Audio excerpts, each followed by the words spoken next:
มาบัดนี้มาฟังอีกก่อนท่านมาฟังต่อก่อนสองเด้อพี่น้องฟังในคลองน้อบุญกุศลก่อนหมู่เฮาดอกสังวานฟังเอาเด้อท่านสละลงทางป่วยอายุไขพ่อแม่สวยสิมาแล้วผู้หมู่เฮาซุ้มหลานเหลนลูกเต้าเขากระใจตามภาษาผู้แล้วบุญพลาของเราได้อยู่เห็นหลานหน่อยบัดนี้สังขารคอยสละลงบอกคือเก่าภาษาเฮาเอิ้นว่าเท่าปัดชิมคอยดอกแก่ไว้วัฏจักรโลกไต่ไปตามเรื่องสังขารคุณแล้วเกิดแก่ถึงวันเจ็บโหดวันดอกลังแล้วหาลังคนก็เสียแอวหาลังคนก็ขาลาหาลังคนเสียตาหูพร้อมนั่นคือแก่หาลังคนโนพ่อแม่บ่เสียอย่างดีๆก็ไปเทดอกก่อนไว้บุญคุณมีกะจังได้เห็นลูกเห็นหลานดอกคำเอ๋ยตามมาเลยถึงการโลกไฟสิมายุ่งหาลังสูงหากันหุ่มแต่ในตอนพอนั้นป่วยลูกเต็มบ้านย่วยหลานเต็มบ้านย่วยให้นอนแห่งอยู่ผู้เดียวผู้อยู่ไกลนิ่งผู้ไกลคักผัดคนทุกบักคำว่านบักแตงโมพออยากกินน้ำไหลย่อยแต่ว่าทั้งหมอหามของกินนั้นหลายอย่างผู้อยู่ต่างหมู่บ้านมาเยี่ยมผัดป่วยกาย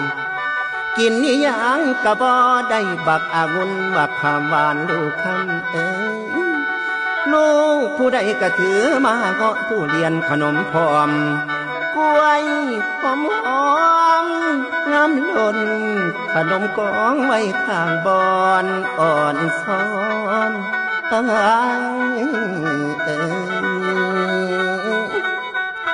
ลูกพ่อ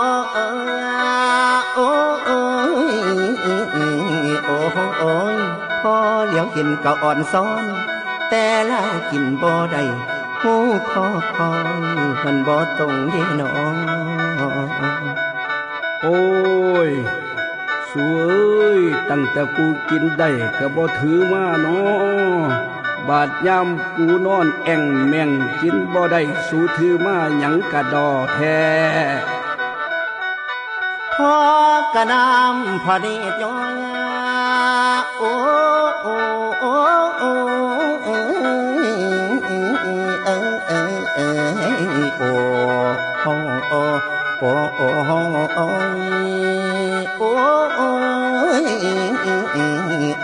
โอ้เมื่อบัดนี้พอกะน้ำพอดีจ้อยไหลออกมาคือฝนดีน้องมาสิตนเจ้าของได้ดอกจงกินข้าวตอนทั้งอ่อนซ้อนนอทั้งให้น้ำตะไหลออกมาก่อนของเต็มบอนอยู่ข้างเตียงเจ้าดอกที่นอนดีนอนพ่อก็กินพอได้สิตนลูกผู้ถือมาหมอได้กะเตรียมมือดอกกล้วยโซดอกโตลามันสายไปแล้วเด้อลางหมอถือมาแต่เข้าก่อนบัดวานนเจ้าจังกูนอลาแต่ละคนพ่อนี่นะบ่เคยเห็นหอดต้นลังยางของเคยกินองุ่นแดงบ่มีมิตรผัดพอดนอนจังหันสื่อสมเขียวหวานเคยกินเทแต่เอาเมียได้ลูกหนึ่งบักสาลีบักแอปเปิ้ลแนวนี้พอบอกเคยป่านนี้น้อลูกพ่อเอ่ยป่านนี้น้อหลานพ่อเอ่ยจังมาฝากบัดพ่อเคียงดอกคำเอ่ย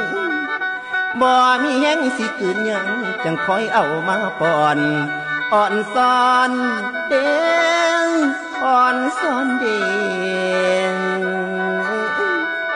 กืนบ่ลงย่ำบ่มุนบักองุ่นเป็นปัน แต่ข้าวขี้สร้างบ่เห็นได้นอบัดหูคอพอเว้นพอเศร้าอยากเศร้ากินดอกคำเอ๋ย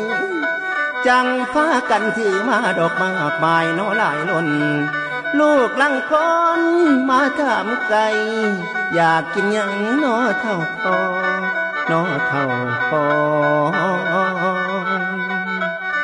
ลูกขอเอ้ยเมาได้เพียงแต่เหลือนั่นกะแกงหัว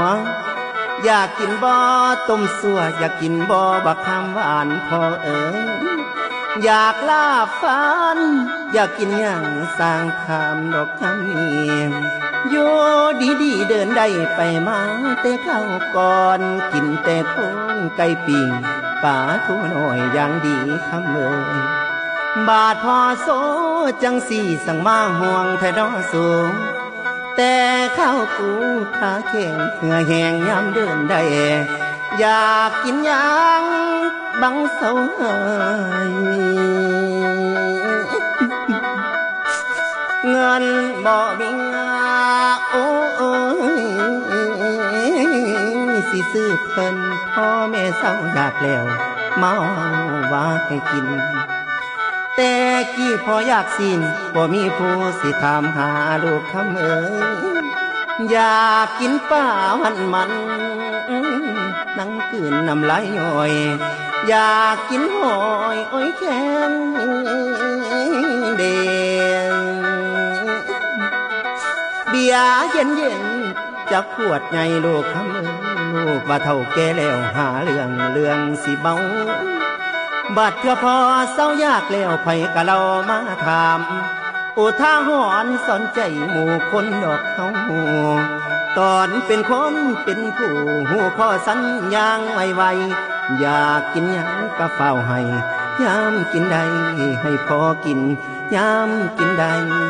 ให้แม่กินลูกคำเอ๋ยบาดถึงเขาพ่อแม่สิ้นตายจากดับพันลูกคำเอ๋ยหรือว่ายามนอนลงบ้านบัดพอหูคอคอยหูคอลอย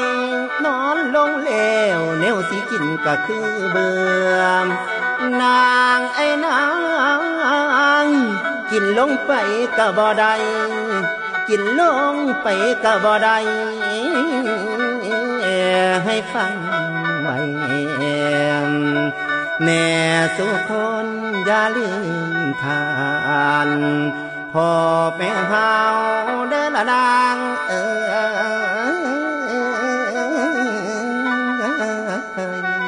ไว้นอไว้นาโอ้นั่น